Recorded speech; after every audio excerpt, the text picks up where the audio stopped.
33వ అధ్యాయము 6వ వచనాన్ని చదువుతూ ఉన్నాను, గమనించండి.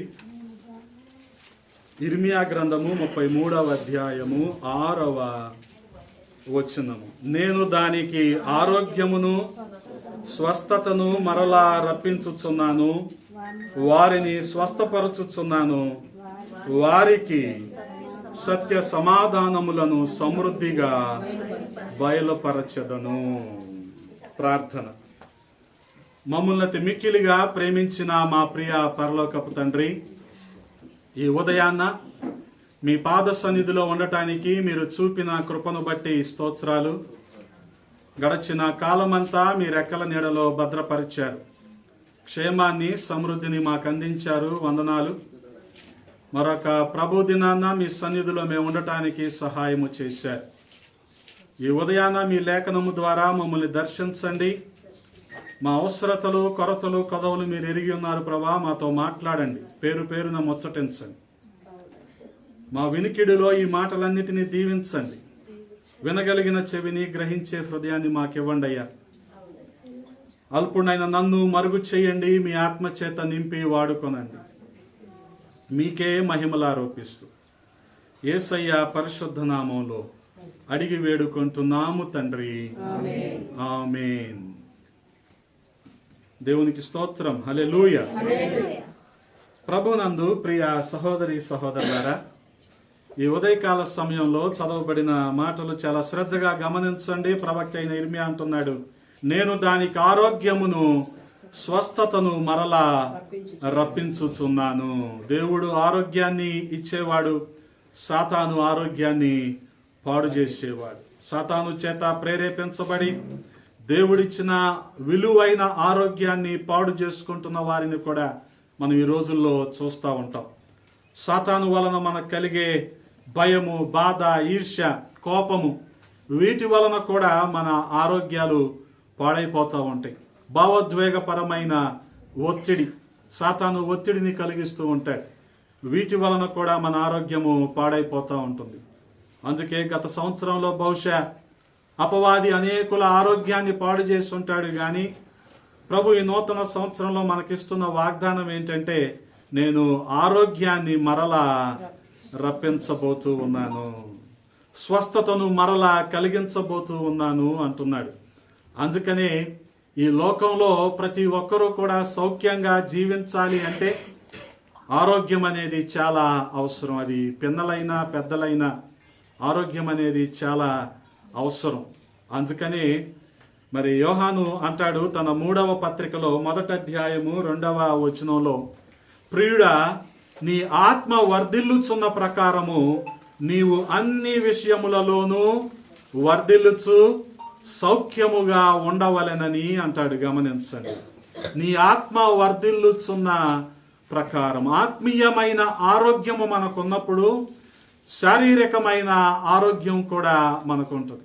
అందుకనే గమనించండి, ఆత్మీయతలో మనము క్షీణించిపోతున్న కొద్దీ శారీరకమైన ఆరోగ్యం కూడా క్షీణించిపోతూ ఉంటుంది. అందుకనే ప్రభువు ఇచ్చే ఆరోగ్యం ఎటువంటిదంటే శారీరకమైన ఆరోగ్యం, మానసికమైన ఆరోగ్యము, ఆత్మీయమైన ఆరోగ్యం. అందుకని సర్వమానవాళికి కూడా దేవుడు మంచి ఆరోగ్యాన్ని ప్రసాదించాలని ఆశిస్తూ ఉన్నాడు.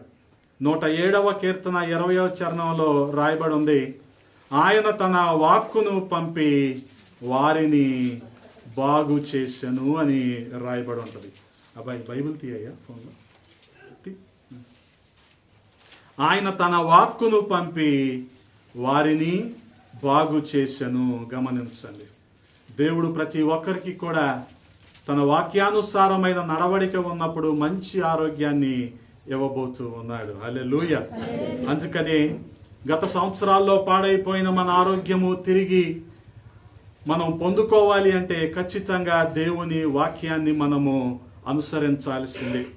అందుకని మనం కోల్పోయిన మన ఆరోగ్యం మనకి తిరిగి రావాలంటే పరిశుద్ధ గ్రంథం ఏం చెప్తుందో ఒకసారి మనం ఉదయకాల సమయంలో ధ్యానం చేద్దాం.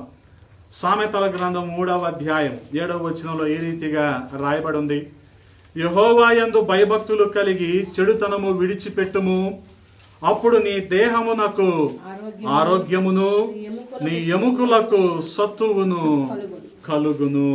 గమనించండి, చెడుతనాన్ని విడిచిపెట్టాలి. దేవుని యందలి భయభక్తులు మనము కలిగి ఉండాలి. అప్పుడు దేహానికి ఏముంటుంది? ఆరోగ్యం ఉంటుంది. హల్లెలూయా. ఎముకలకు ఏముంటుంది? సత్తు ఉంటుంది. అందుకని దేవుని యందలి భయభక్తులు, దేవుని యందలి, ఇక్కడ చైర్ ఉందన్నా, వెనక్కి ఇవ్వండి ఒకటి. దేవుని యందలి భయభక్తులు జ్ఞానానికి ఏ రీతిగా మూలమో, దేవుని యందలి భయభక్తులు మన ఆరోగ్యాన్ని కూడా కారకంగా మనకు కనబడుతూ ఉన్నాయి. గమనించండి. అందుకని చూడగలిగితే చాలా స్పష్టంగా యెహెజ్కేలు అంటూ ఉంటాడు తన 16వ అధ్యాయం, యెహెజ్కేలు గ్రంథము 16వ అధ్యాయం 4వ వచనంలో రాయబడి ఉంది కదా, నీ జనన విధము చూడగా నీవు పుట్టిన నాడు నీ నాభి సూత్రము కోయబడలేదు, శుభ్రమగుటకు నీవు నీళ్లతో కడుగబడను లేదు. వారు నీకు ఉప్పు రాయకపోయిరి, బట్ట చుట్టక పోయిరి. గమనించండి, ఇదేంటంటే నాభికి ఆరోగ్యము. నాభి మన శరీరం అంతటిలో కేంద్రస్థానంగా ఉంటుంది. అక్కడి నుంచే శరీర అవయవాలన్నీ కూడా బలపడుతూ ఉంటాయి. గర్భస్థ శిశువుకు కూడా ఈ రీతిగానే నాభి ద్వారానే ఆహారము అలాగే శ్వాస కూడా అందించబడుతూ ఉంటుంది. తల్లి గర్భంలో ఉండగానే, పిండముగా ఉండగానే నాభి ద్వారానే మరి పిండముగా ఉన్న గర్భస్థ శిశువు ఆరోగ్యాన్ని పొందుకుంటాడు. అలాగే మనము కూడా దేవుని యందలి భయభక్తుల వలన మనం ఆరోగ్యాన్ని పొందుకుంటాం. గమనించండి, 8వ వచనంలో చాలా స్పష్టంగా అంటున్నాడు కదా, జ్ఞాని అయిన సొలొమోను ఏమంటున్నాడు? గమనించండి. మరియు నేను నీ యొద్దకు వచ్చి నిన్ను చూడగా కాదు సామెతల గ్రంథము జ్ఞాని అయిన సొలొమోను అంటున్నాడు 3వ అధ్యాయము 8వ వచనంలో, అప్పుడు నీ దేహమునకు ఆరోగ్యమును నీ ఎముకలకు సత్తువయు కలుగును. హల్లెలూయా. గమనించండి, యెహోవా యందలి భయభక్తులు, దైవ భయము వలన మనకు ఆరోగ్యం కలుగుతుంది. అందుకే మనం గమనించగలిగితే సామెతల గ్రంథంలోనే 16వ అధ్యాయం 24వ వచనంలో అంటున్నాడు, ఇంపైన మాటలు తేనె పట్టు వంటివి, అవి ప్రాణమునకు మధురమైనవి, ఎముకలకు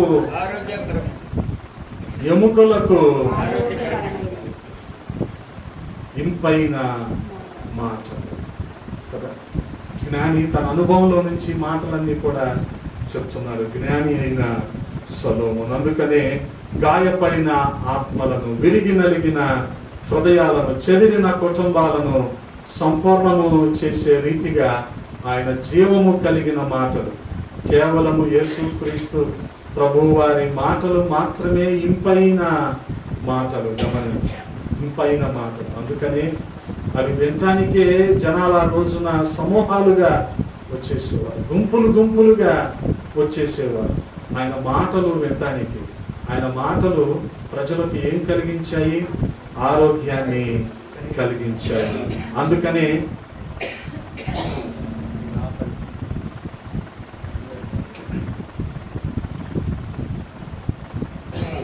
మనం గమనించగలిగితే చాలా స్పష్టంగా జ్ఞాని అయిన సొలొమోను అంటున్నాడు 4వ అధ్యాయము సామెతల గ్రంథములోనే 4వ అధ్యాయము 22వ వచనంలో, దేవుని మాటలు అనగా ఇంపైన మాటలు, జీవము కలిగిన మాటలు, అవి ఎవరికైతే దొరుకుతాయో అవి వారికి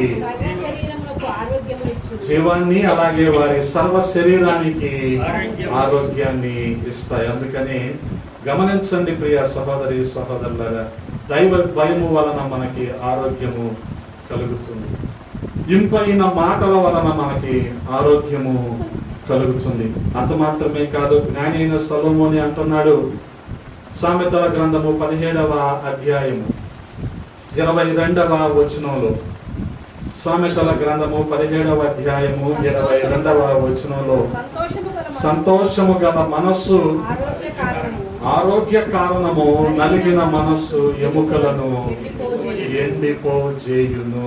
గమనించండి, సంతోషము గల మనస్సు కదా. అందుకనే a sound mind in a sound body. A sound mind in a sound body. మనము శారీరకంగా బలంగా ఉంటే మానసికంగా కూడా బలంగా ఉంటాం. వాస్తవానికి ఇది రెండు రకాలుగా మనం అర్థం చేసుకోవచ్చు. ఎందుకనంటే మానసికమైన ఆందోళన లేనప్పుడే శారీరకమైన ఆరోగ్యం కూడా మనిషికి ఉంటుంది. మానసికమైన ఆందోళన, ఒత్తిడి, తీవ్ర సమస్యలు, అనవసరమైన ఆలోచనలు ఇవన్నీ ఉన్నాయి అనుకోండి, ఆరోగ్యం సరిగ్గా ఉండదు కదా. ఎందుకనంటే కొన్నిసార్లు జనాలు ఎలాగుంటారంటే ఓవర్ యాంగ్జైటీ ఎక్కువ ఉంటుంది వీళ్ళకి. ఈ యాంగ్జైటీ వలన కూడా అనారోగ్యం వస్తుంది. అందుకనే గమనించండి, సంతోషము గల మనస్సు. ఎప్పుడు సంతోషం ఉంటుంది, ఎప్పుడు సంతృప్తి ఉంటుందో అప్పుడు సంతోషం ఉంటుంది. అందుకని ఖచ్చితంగా ఆదివారం చికెన్ తినమని, అప్పుడే మనిషి సంతోషంగా. ఎందుకని కడుపు నిండుతుంది కదా, అప్పుడు మనిషికి సంతోషం అనిపిస్తుంది. ఇది ముఖ్యంగా క్రైస్తవులు పాటించవలసిన సొంత రాజ్యాంగం. ఆదివారం ఖచ్చితంగా ఏం చేయాలి? తింటే తృప్తిగా ఉంటే మనసు సంతోషంగా ఉంటుంది. అప్పుడు ఎటువంటి ఆరోగ్యం ఉంటుంది మనిషికి? మంచి ఆరోగ్యం ఉంటుంది. అందుకని సంతోషము గల మనసు ఆరోగ్య కారణము, నలిగిన మనస్సు ఎముకలను ఎండిపోజేయును అంటున్నాడు. గమనించండి, యోబుకున్న ఆస్తిపాస్తులన్నీ కూడా నాశనం అయిపోయాయి. యోబు తన మనస్సును, అంటే అపవాది యోబు మనస్సును పాడు చేయాలనుకున్నాడు, కానీ యోబు తన మనస్సును స్థిరంగా ఉంచుకున్నాడు. ఇక వేరే ఎక్కడికి కూడా యోబు ఆలోచనలు వెళ్ళలేదు. గమనించండి, మరోవైపు యోబు ఆలోచనలు తిరగలేదు. ఆఖరికి భార్య అతన్ని వేరే రకంగా ప్రేరేపించినా సరే, అంటే దేవుణ్ణి విడిచిపెట్టమని భార్య ప్రేరేపించినా సరే యోబులో ఏ చలనం కూడా కలగలేదు. గమనించండి, అంటే చూడగలిగితే అటువంటి మనస్సును, స్థిరమైన మనస్సును యోబు కలిగి ఉన్నాడు. గమనించండి, సామెతల్లోనే జ్ఞాని అయిన సొలొమోను అంటున్నాడు 15వ అధ్యాయము 13వ వచనంలో, సంతోష హృదయము ముఖమునకు తేటనిచ్చును. సంతోష హృదయము ముఖమునకు ఏమిస్తుంది? తేటనిస్తుంది. No lactocalamine, no foundation, no moisturiser, no makeup. సంతోషం కలిగిన, నవ్వే వాళ్ళకి అర్థమైందనే, లేకపోతే నవ్వే వాళ్ళు ఇవన్నీ ఫాలో అవుతారనే?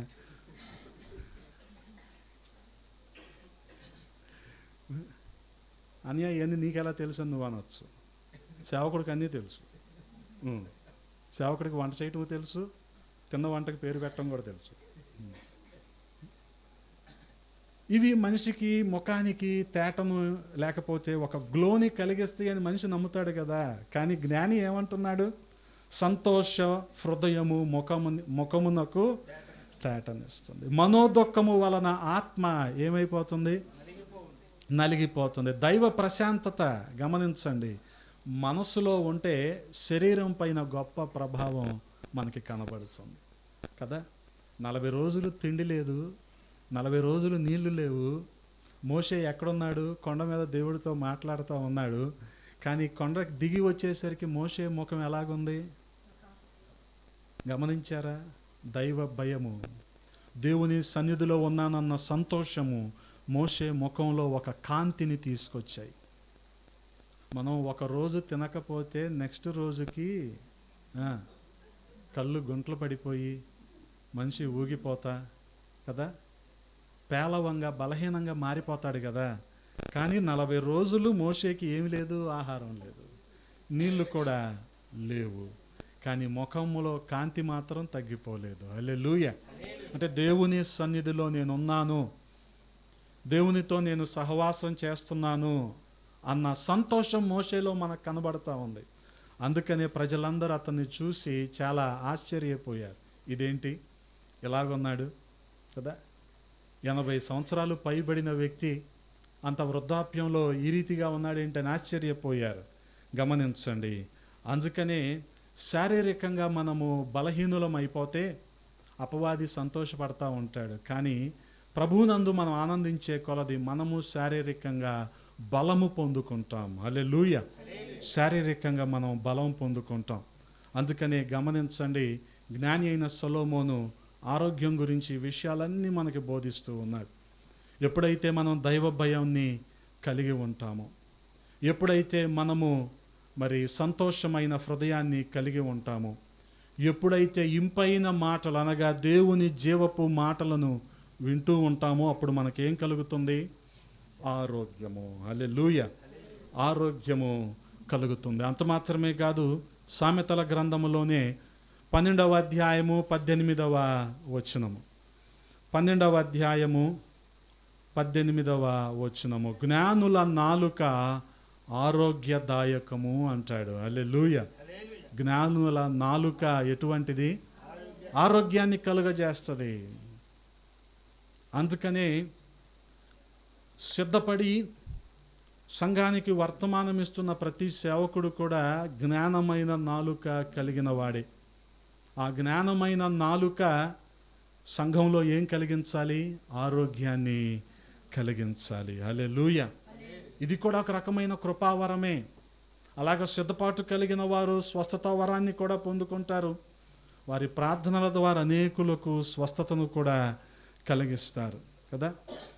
నయమాను విషయంలో ఎలీషా పెద్ద అడావుడేం చేయలేదు. ఎలీషా ఏం ఎక్స్పెక్ట్ చేశాడంటే, ఏం కోరుకున్నాడంటే, ఇలాగంటాడు అలాగంటాడు, నా మీద చెయ్యేస్తాడు, ఇలాగంటాడు, టచ్ అంటాడేమో అనుకున్నాడు నయమాను. కానీ ఎలీషా అన్నాడా?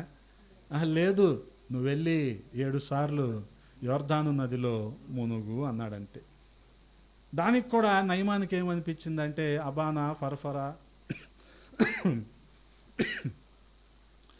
లాంటి నదులు ఉంటే మా దేశంలో, ఇంత దూరం వచ్చి ఇతనేమీ చెప్పకుండా వెళ్ళి ఆ యోర్దాన్ నదిలో మునగమంటున్నాడు ఏంటి అంటే,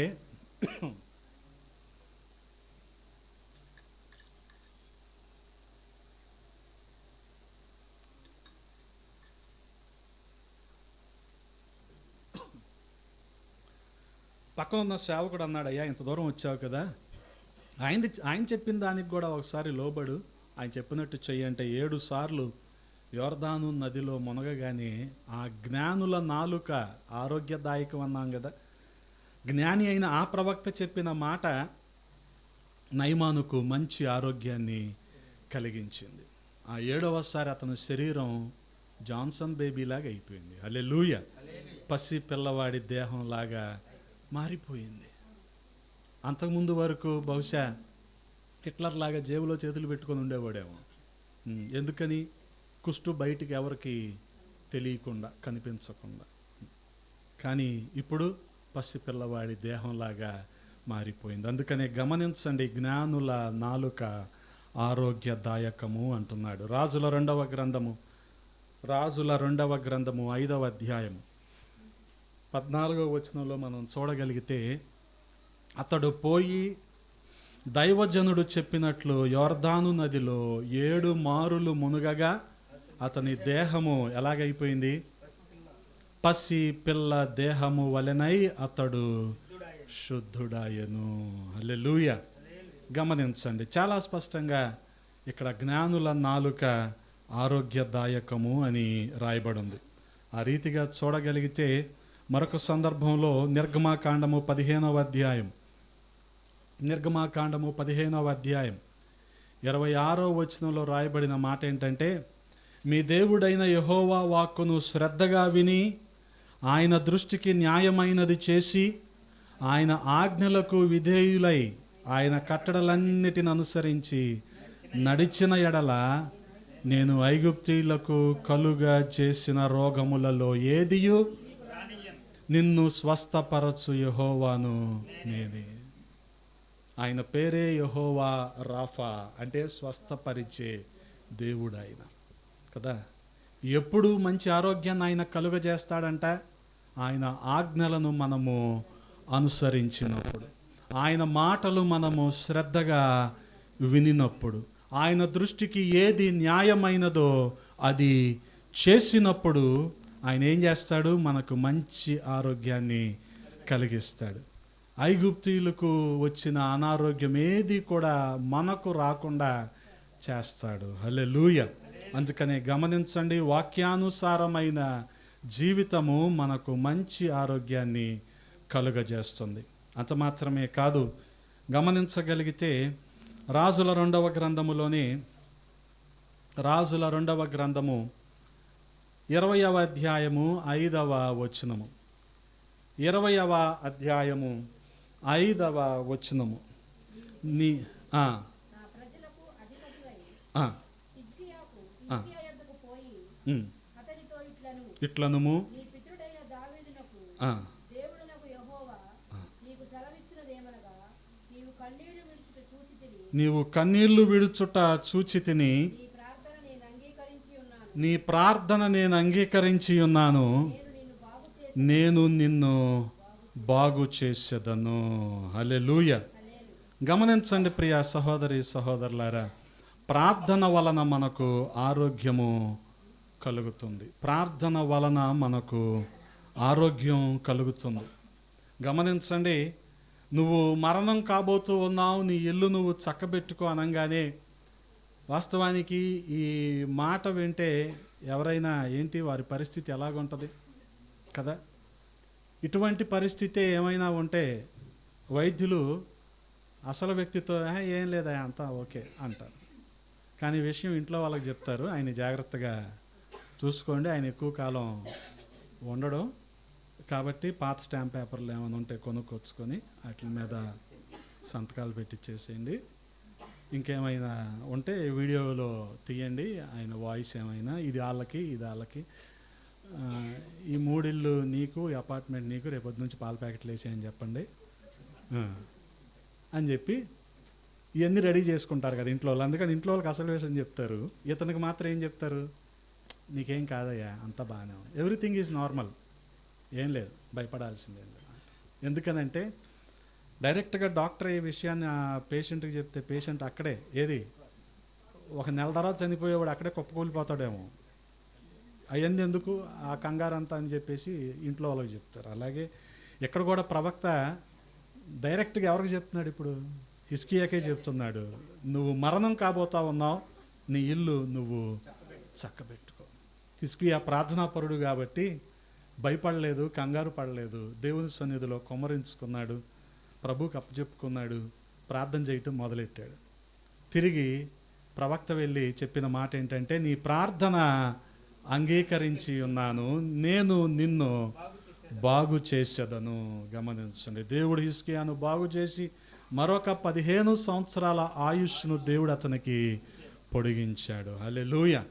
ప్రార్థన వలన మనకు ఆరోగ్యము, ప్రార్థన వలన మనకు ఆరోగ్యము, దేవుని వాక్యము వలన మనకు ఆరోగ్యము కదా. ఇప్పుడు సభల శీర్షిక మీటింగుల హెడ్డింగులు చాలా మారిపోయినాయి, కానీ ఒకప్పుడు అన్నీ సువార్త స్వస్థత సభలు, అన్ని స్వస్థతలు. ఎందుకనంటే అనారోగ్యం లేని వారు ఎవరుంటారు, అందుకని వాళ్ళని క్యాష్ చేసుకోవాలి అక్కడ కదా. వాళ్ళని ప్రభు వద్దకు నడిపించడం అనేది సెకండరీ, జనాల్లో ఉండే ఆలోచన ప్రభు వద్దకు వాళ్ళని నడిపిద్దాం అనేది సెకండరీ. కానీ ఏంటంటే వాళ్ళు బాగుపడితే వీళ్ళకి వీళ్ళ మినిస్ట్రీకి పేరు. ఇటువంటి పబ్లిసిటీ కార్యక్రమాలు ఎక్కువ జరుగుతూ ఉంటాయి. అందుకని ఇటువంటి సాక్ష్యాలే ఎక్కువగా వినిపిస్తూ ఉంటారు. మైక్ పెట్టి మరి మైక్ వాళ్ళ దగ్గర పెట్టి చెప్పండి అమ్మా, అప్పుడు అలా ఉన్నారు కదా, ఇప్పుడు ఇలాగ అయ్యారు కదా, ఏంది ఎలా జరిగిందంటే అయ్యగారి ప్రార్థన అనాలి లాస్ట్లో. ఇదంతా స్క్రిప్టెడ్ అన్నమాట, ముందే స్క్రిప్ట్ ఇస్తారు వాళ్ళకి, అయ్యగారి ప్రార్థన ఆ మాట అనకపోతే మళ్ళీ వీడియో మళ్ళీ చెప్పిస్తారు నీ చేత. నువ్వు ఎంతసేపు అయినా సాయంత్రం చెప్తానే ఉండాలి, అప్పుడు నీకు అంజూర ఆశీర్వాద ప్రార్థన తైలం అన్నీ అయిపోతాయి, అప్పుడే ఇంకేం మిగలవు. ఏమన్నా ఇదేం ట్రై చేస్తావా? ఓకేనా. అందుకని ఇలాగ ఒక తరం నడిచింది, కానీ ఇప్పుడు కాస్త హెడ్డింగ్లు మారినాయి. ఇప్పుడు అన్నీ ప్రొఫెటిక్, రివైవల్ ఇటువంటి మాటలు, అపోజలిక్ ఇటువంటి మాటలు నడుస్తూ ఉన్నాయి. అని వాస్తవానికి ఏదేమైనప్పటికీ అనారోగ్యంతో ఉన్న ప్రతి ఒక్కరూ కోరుకునేది ఏంటంటే అకస్మాత్తుగా వారికి నయం కావాలి, వాళ్ళు కోరుకునేది అదే. అది జరిగిన తరువాత వాళ్ళు ప్రభువుని స్తుతిస్తారా లేదనేది తర్వాత సంగతి. ఎందుకనంటే లోకాసు వార్త 17వ అధ్యాయంలో స్వస్థపడిన 10 మంది కుష్ఠరోగుల్లో తిరిగి వచ్చి చెప్పుకున్నవాడు ఒక్కడే. అక్కడ కూడా దశమ భాగమే మళ్ళీ. 10 మందిలో ఎంతమంది వచ్చారు?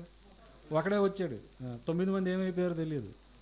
ఇప్పుడు మీటింగుల్లో వాళ్ళకి ప్రభు గొప్ప కార్యాలు చేస్తున్నాడు కాదంటలా, కానీ 9 మంది ఏమైపోతారో తెలియదు. ఆ ఒక్కలే కనపడతా ఉంటారు. గమనించండి.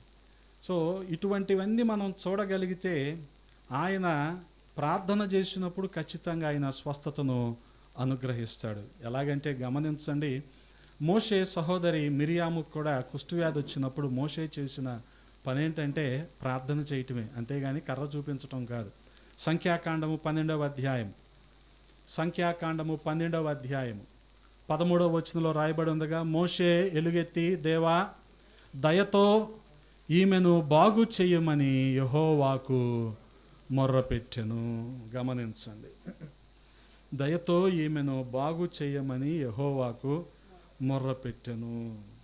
ఆ రీతిగా ప్రార్థన చేశాడు. ఆమె కుష్ఠంతా కూడా పోయింది.